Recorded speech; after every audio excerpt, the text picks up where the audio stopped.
नमस्कार। चलिए आज एक ऐसे पुराने दर्शन की गहराई में चलते हैं जिसकी नींव एक बहुत ही पावरफुल और आज भी उतनी ही रेलेवेंट आइडिया पर टिकी है, और वो है अहिंसा। जरा इस तस्वीर को देखिए। एक राजा तराजू के एक पलड़े पर खुद बैठा है और दूसरे पर एक नन्हा सा पक्षी, और वो अपने ही शरीर का मांस काट काट कर उस पक्षी के वजन के बराबर तौल रहा है। सोचिए, आखिर ऐसी कौन सी आस्था होगी, ऐसा क्या विश्वास होगा जो किसी इंसान को इतने बड़े, इतने अविश्वसनीय त्याग के लिए तैयार कर दे।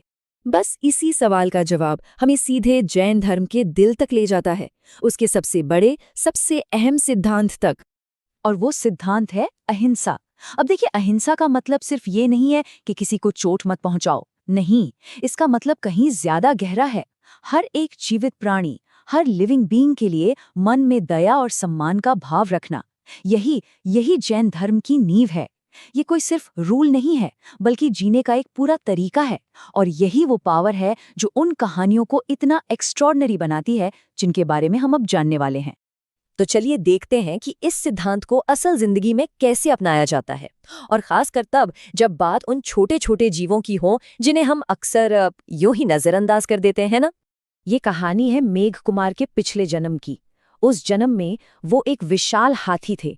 हुआ ये कि जंगल में भयंकर आग लग गई और एक छोटा सा खरगोश डरकर उनके पैरों के पास छिप गया। उस नन्ही सी जान को बचाने के लिए जानते उस हाथी ने क्या किया? वो 3 दिनों तक अपना एक पैर उठाकर खड़ा रहा, आग की भयानक जलन सहता रहा, लेकिन उस खरगोश को आंच तक नहीं आने दी। इसे कहते हैं करुणा की इंतहा। एक और कहानी है राजा हंस की। ये कहानी अहिंसा के एक अलग ही पहलू को दिखाती है।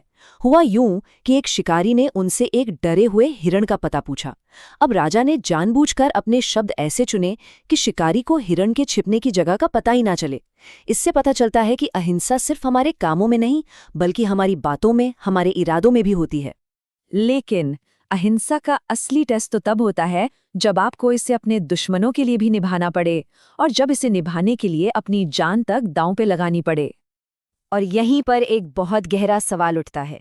हिम्मत मतलब करेज का असली मतलब क्या है? क्या वो लड़ने की ताकत है या फिर किसी को बचाने का संकल्प?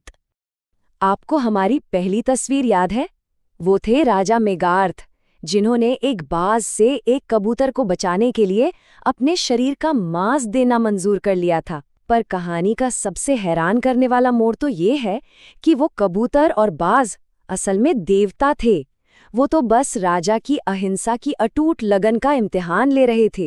और राजा हंस की बात करें तो उनकी दया सिर्फ जानवरों तक ही नहीं थी, उन्होंने तो डाकुओं को भी पुलिस से बचाया। और हद तो तब हो गई जब उनके दुश्मन राजा ने उन्हें मारने के लिए सैनिक भेजे, तो उन्होंने बिना लड़े खुशी खुशी अपनी जान दे दी। सोचिए, दुश्मनों के लिए भी इतनी करुणा, ये वाकई एक एक्स्ट्रा ऑर्डिनरी एग्जाम्पल है। और फिर आती है आध्यात्मिक गुरु महावीर की ये पावरफुल कहानी। वो एक ऐसे जंगल में ध्यान करने गए जहां चंडा कौशिक नाम का एक बेहद जहरीला सांप रहता था। सांप ने उन पर हमला भी किया, पर महावीर ना तो डरे ना ही उन्हें गुस्सा आया। उन्होंने बस शांति और करुणा से उसका सामना किया, और उनकी इस निडर शांति की एनर्जी इतनी स्ट्रांग थी कि उसने सांप के जहर और गुस्से दोनों को शांत कर दिया। महावीर के दर्शन का सार इसी एक बात में है कि उन्हें किसी से कोई घृणा नहीं थी, और वे भय और घृणा को स्वयं के प्रति हिंसा मानते थे।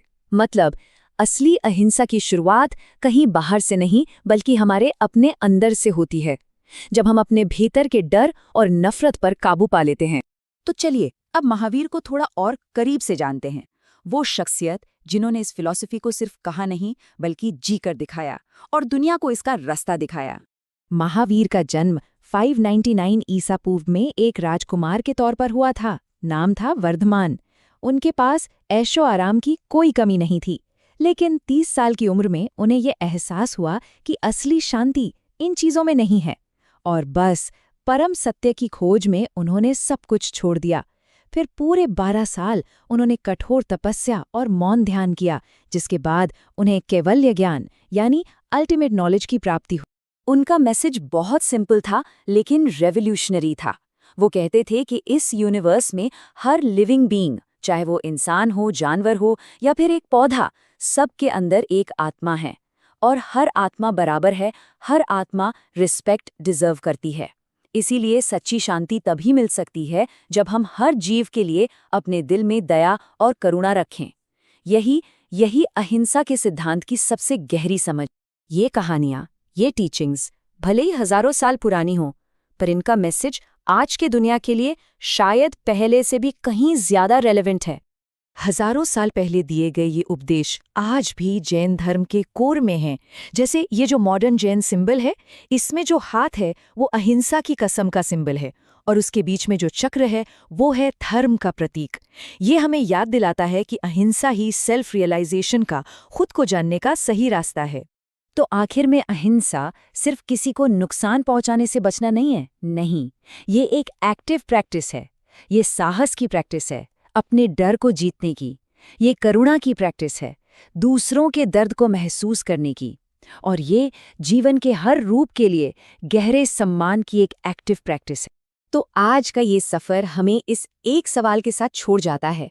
आज की इस दुनिया में जो झगड़ों और बंटवारे से भरी हुई है, हम परम शांति के इस प्राचीन रास्ते से क्या सीख सकते हैं?